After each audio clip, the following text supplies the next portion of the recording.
आत्मनिर्भर भारत को गुलाम हिंदुस्तान बनाया है आर्यों ने। और आर्यों ने संख्या में कम होने के कारण से ऐसा किया है। और ये जो गुलाम बनाने का जो खेल है भारतवर्ष को, ये 1925 ईस्वी में ही शुरू हो गया था। क्योंकि जब अडल्ट जो फ्रेंचाइज आया था कि वयस्क मताधिकार यहाँ पर सभी लोगों को दिया जाएगा जिनकी उम्र 21 साल की हो गई है, तो इस तरह का जो अधिकार पहले मताधिकार इंग्लैंड में आया था, तो उस मताधिकार को समाप्त करने के लिए यहाँ के लोगों को गुलाम बनाने का जो काम है वो चालू हो गया था। और आर्य लोगों ने भारत के लोगों को हिंदू के नाम पे गुलाम बनाया, जो कि आज भी ये प्रक्रिया जारी है। और इसलिए यहाँ के जो जिम्मेदार जो लोग हैं वो यहाँ पर हिंदू मुस्लिम की बात करते रहते हैं। यहाँ पर वो वास्तविक बातें नहीं करते, यहाँ के विकास की या रोजगार की बात नहीं करते हैं। वो यहाँ धार्मिक कर्मकांडों की और धार्मिक संस्थानों की और भारत के अंदर जो धर्म के आधार पर बंटवारे की बात करते हैं। आज भारत के अंदर जितने भी लोग हैं, व्यक्ति हैं, या भारत के अंदर जो गांव हैं, शहर हैं, उन सभी के जो नाम है भगवान देवता पे रखे गए हैं। इसी तरह से हम देखते हैं कि जो फिल्में जो बनाई गई हैं उसके अंदर भी भगवान देवता का प्रचार प्रसार करने के लिए बनाया गया है। सीरियल हैं या फिर नदी हैं, पहाड़ हैं, आदि सभी जगह पर भगवान देवता को उनके नामों को घुसाया गया है। और इस तरह से मतलब कि कहा गया है कि भगवान कण कण में विद्यमान, मतलब हर कण में भगवान देवता के नाम घुसाए गए हैं।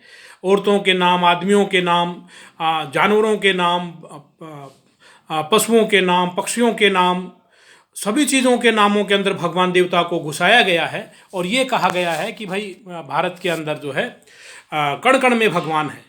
ये क्यों किया गया? क्यों भगवान बनाने वाले ने सोचा कि यदि यहाँ भारतवासियों के दिमाग से यदि भगवान निकल जाएगा तो उसकी रोजी रोटी बंद हो जाएगी और भारत को जो गुलाम नहीं बनाया जा सकेगा। इसलिए आज, और ये काम जो है आज कौन कर रहा है? ये काम भारत के अंदर भारत सरकार कर रही है। भारत सरकार के जो नेता हैं, अधिकारी हैं, वो ये काम कर रहे हैं। जैसे कि हरियाणा सरकार का जो लोगो है वो ऐसा लोगो है जिसके अंदर सांपों को दिखाया गया, देवताओं को दिखाया गया, भगवानों को दिखाया गया, ऐसा हरियाणा सरकार का लोगो है। और ऐसे ही मतलब कि और फिर ये ऐसी सरकार दिखाने वाली गरीबों के ऊपर जो है जुल्म करती हैं, और विशेषकर जो चमारों के ऊपर जुल्म करती हैं, उनकी ज़मीनें छीन लेती हैं, उनको नौकरियां नहीं देती हैं, और उनको यदि नौकरी देती नौकरी में परेशान करते हैं, उनको प्रमोट नहीं होने देते हैं। और इसी तरह से पूरे ही जो समाज के अंदर जो दूसरे जो लोग हैं वो भी यहाँ पर प्रताड़ित लोग हैं। क्योंकि जो इस तरह से जो भगवान देवता का जो प्रचार प्रसार करते हैं, ऐसे जो विलन जो लोग हैं उनको हीरो बनाया गया है। और ये जो काम है भारत का जो सुप्रीम कोर्ट के माध्यम से किया गया। भारत का सुप्रीम कोर्ट कहता है कि ये भगवान देवता का प्रचार प्रसार करने वाले बहुत नैतिक और बहुत पवित्र लोग हैं। ये बाबा जो लोग हैं बहुत पवित्र हैं, और जो बाबागिरी का जो काम करेगा देश के अंदर, उसको ये अधिकार है कि पूरे ही देश के अंदर वो बहुत सारी ज़मीन ले सकता है और वो आश्रम बना सकता है, क्योंकि ये कल्याण का काम है।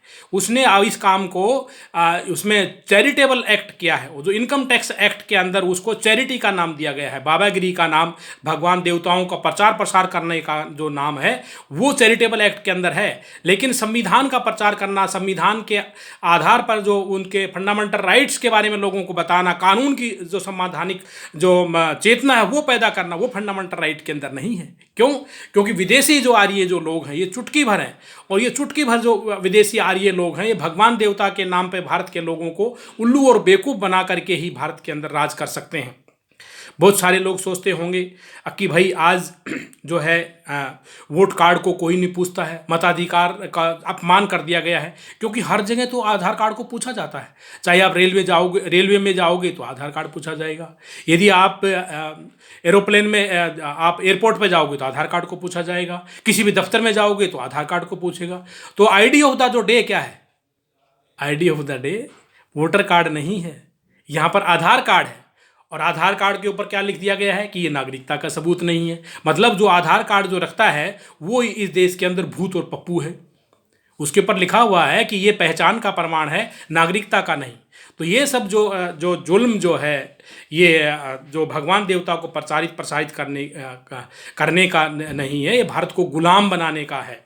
और भारत के अंदर जो है नशा भी पूरे रूप से प्रचारित किया गया है। पंजाब के अंदर तो सिख धर्म है, बावजूद वहाँ पर घर घर के अंदर नशा दिया गया। वहाँ वाहे गुरु की बात चलनी चाहिए, लेकिन यहाँ देखते हैं कि घरों में वहाँ पर नशे की पुड़ियाँ बेची जाती है और वहाँ पर इतने बड़े स्तर पर नशा दिया जाता है कि वहाँ पर कैंसर के अस्पताल खोलने पड़ रहे हैं। वह एक फिल्म बनी थी कि उड़ता पंजाब, वैसे पूरे ही देश के अंदर ये काम किया गया है। यहाँ तक कि जो कांग्रेस पार्टी और बीजेपी की जो बुराई करती थी और जो आम आदमी पार्टी, वो कहती है कि अब एक बोतल के साथ आप एक बोतल और ले लो। तो कहने का तात्पर्य है ये लोग कभी धर्म के माध्यम से, कभी नशे के माध्यम से ये लोग प्रचार करते हैं। हाईवे के ऊपर जब हम जाते हैं तो वहाँ पर गुटखे की, तम्बाकू की बड़ी बड़ी एडवर्टाइजमेंट लगती है कि जैसे इस देश का जो नेता है वो गुटखा बन गया हो। नेशनल हाईवे पे या फिर जो भी शहरों के अंदर जो बड़े बड़े जो होर्डिंग लगाए जाते हैं, वहाँ पर गुटखे के, दिलबाग के, इस तरह से बड़े बड़े एडवर्टाइजमेंट दिए जाते हैं। और इस देश के जो सुरवीर कौन है, हीरो हीरोइन जो है, वो गुटखे का प्रचार कर रहे हैं, वो धड़ाधड़ धड़ल्ले से वो इसका वो कर रहे हैं, क्योंकि भारत को हिंदुस्तान, गुलाम हिंदुस्तान बनाना है। और हर जगह पर जो जय हिंद का नारा बोला जाना है। जय हिंद के अंदर क्यों?